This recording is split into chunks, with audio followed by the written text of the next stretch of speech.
Now you've got some values and motivators here. We're talking essentially 6 of them, and you have buckets. What's the analogy with the bucket?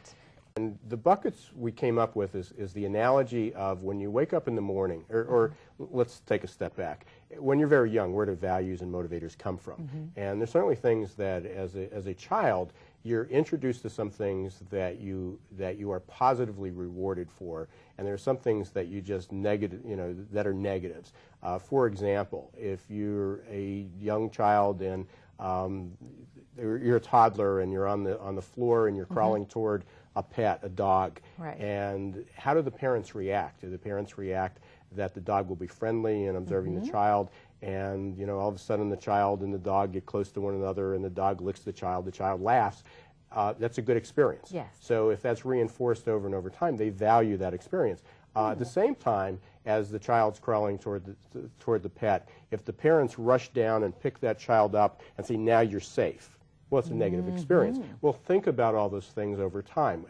What went on in the home about learning, about education? Sure. Was education power? Was that if you want to become anything, education is very important. If the child was caught reading a book at night, after they're supposed to be asleep and the lights are on and they're under the bed, were they punished because they were reading, or were they rewarded? Well, each of those things over time become something you value or something that you don't. What we say is you value it positively or judge it negatively. Okay. By doing that, we identified that as adults, we leave our home, we get up every day, you kind of roll out of bed, and we subconsciously pick up 2 buckets. Okay. Okay, and there are 6 buckets you had a choice. There was conceptual, economic, aesthetic, social, power and authority, and doctrine.